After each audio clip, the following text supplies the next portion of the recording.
Welcome to the first edition of MGTOW Asia, more a lifestyle channel rather than anything else, not particularly dedicated to any exact topic, but more just an ideas channel. This of course is my very first video, which I've only outlined in the most broadest of terms. So please forgive me if there's a degree of rambling in this introductory video. You'll see that at the moment I'm not showing my face. That's because I am sensitive to the topics that I'm going to be discussing, and obviously I need to be careful in preserving my identity at the present time so that I can talk more freely to you guys. As you'll see from the camera view, which is live as I film it, you're seeing a shot of a major city in Asia.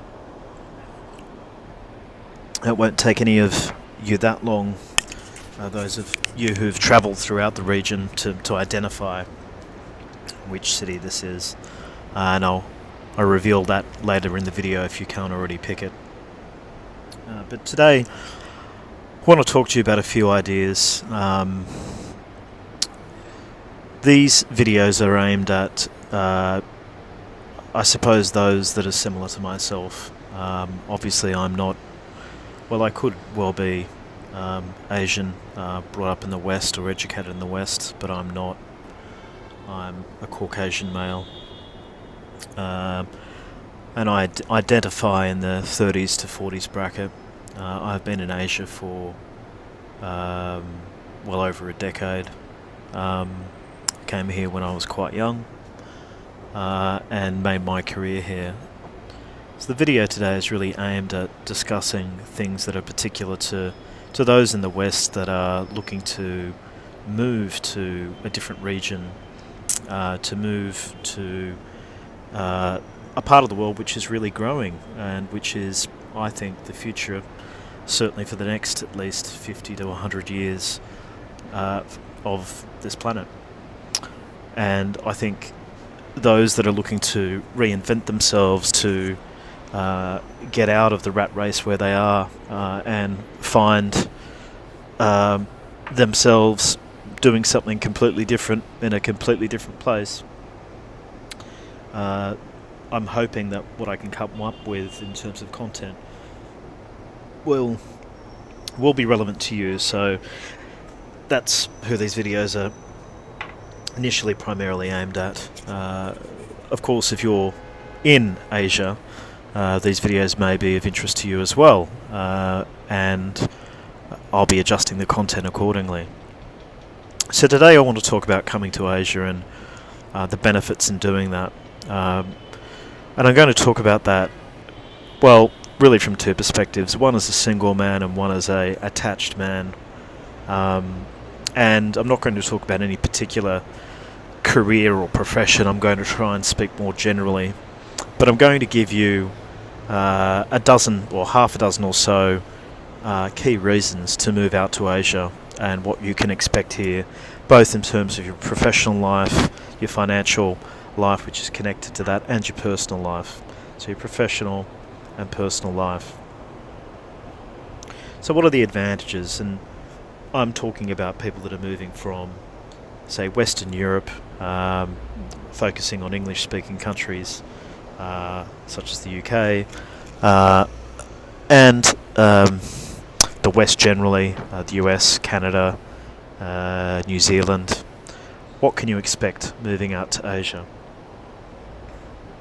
One thing you can certainly expect, depending on the locations you pick, because some are not that friendly in this regard, is lower taxes.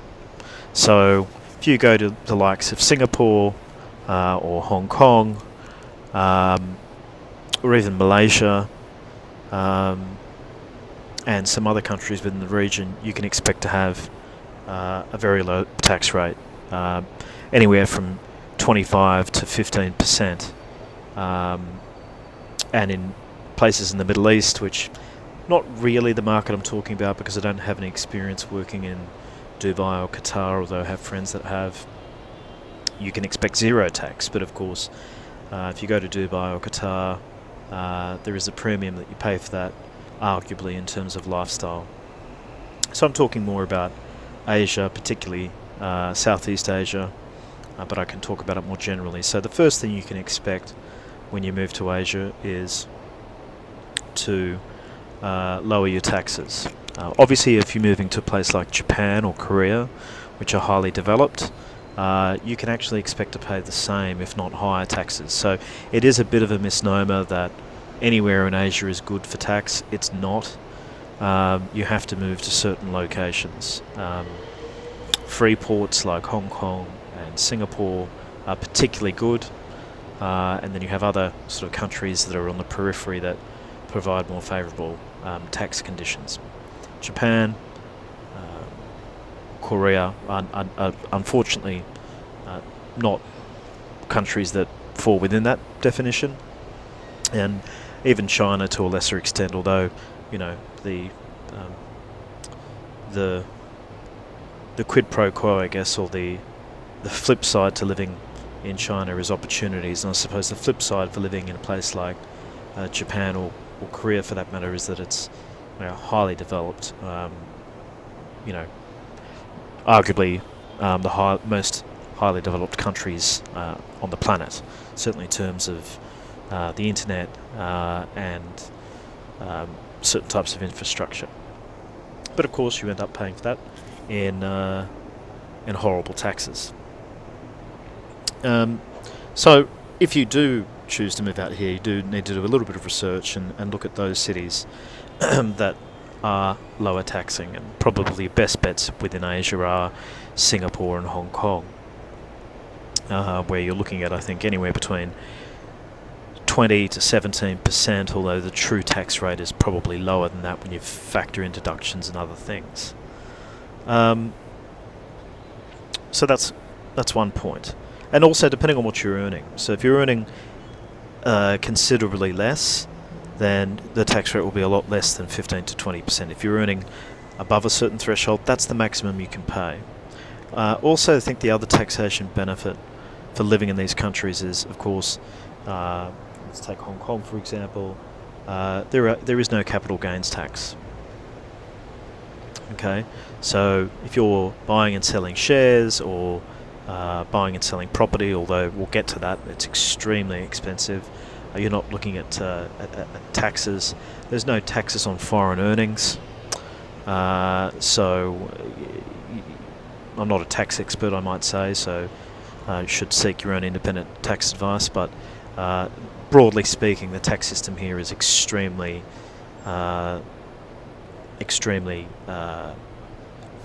taxpayer friendly. In addition to that, there's no VAT in Hong Kong, albeit I think there is in Singapore. But you're going to be paying overall less tax. So, okay, I think we've completed that point. Next, you're going to find that, I think, obviously this is a big generalisation, but generally speaking, in terms of the job market, you're looking at a more robust job market and more opportunities. In places like Hong Kong and Singapore, you can still get away with being a polyglot, like a English speaker with no Mandarin or Cantonese speaking skills. Though it's getting tougher. It's easier if you're in a profession. Okay, so if you're some sort of technical expert, you're in banking, you're a lawyer, you're an actuary, something that is in demand, you're an engineer.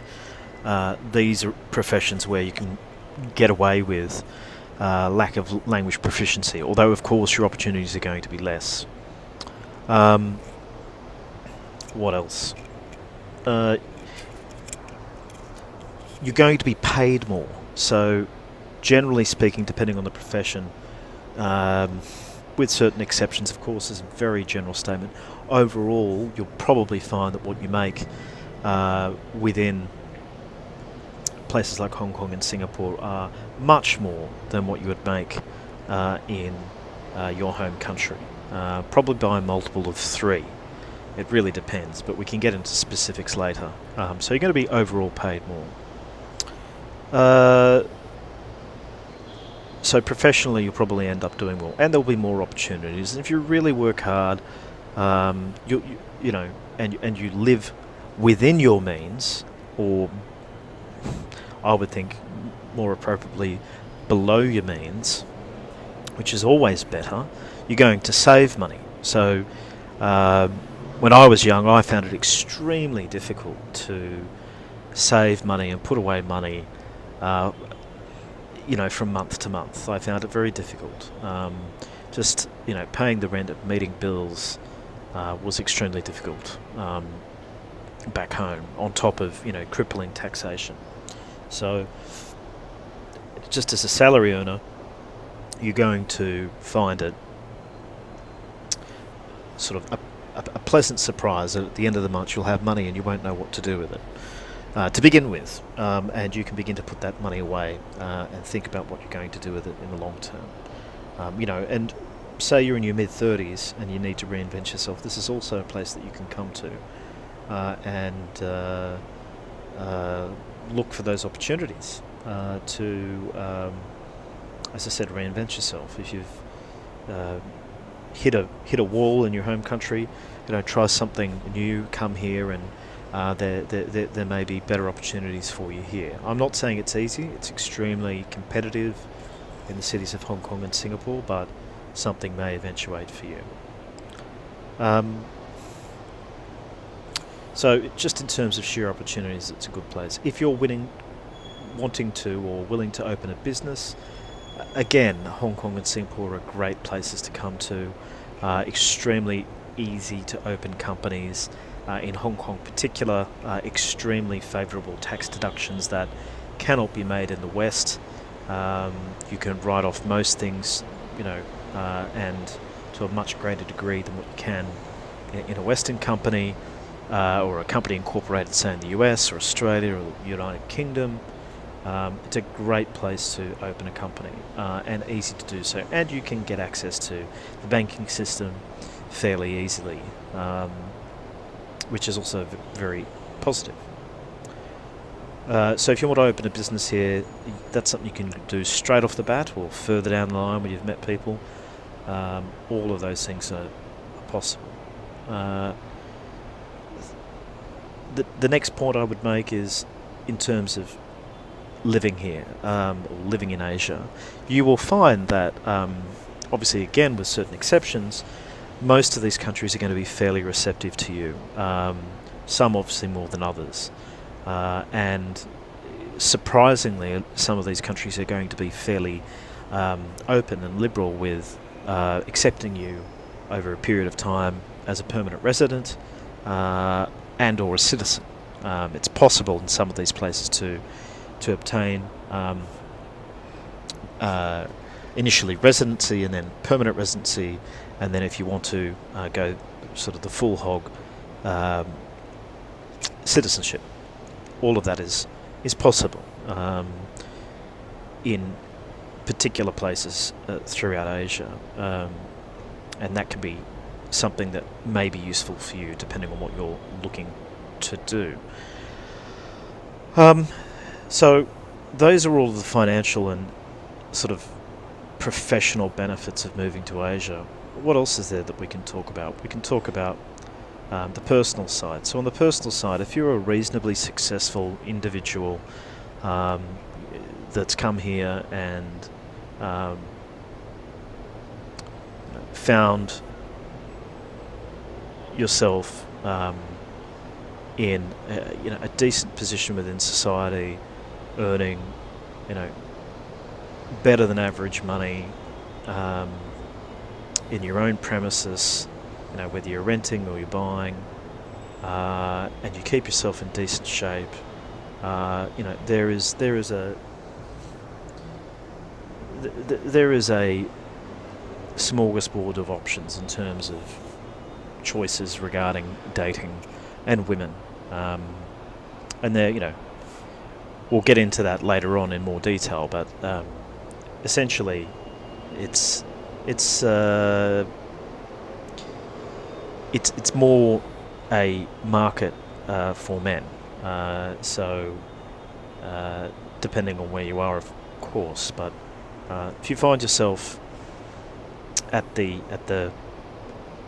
better end of life here, you won't have any problems finding dates or finding women who want to spend time with you or date you or get into a relationship with you. That won't be an issue. In fact, you'll have a choice. You will have a pick of women, and that's something that you may or may not have experienced in your home country, because obviously with success comes hypergamy, as they call it in the MGTOW community, and you're seen as someone of high value, both from the perspective of being someone who's probably earning within the top 10 to 20% of society, but also someone that potentially could give this person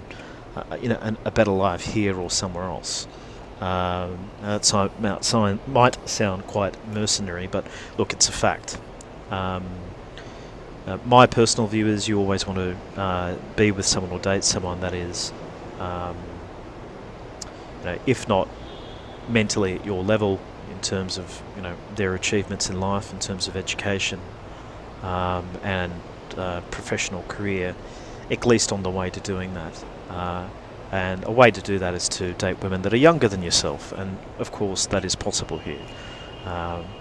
Obviously there are things that there are age ranges that I think are probably beyond the pale, but an age difference of 10 years here is nothing, absolutely nothing.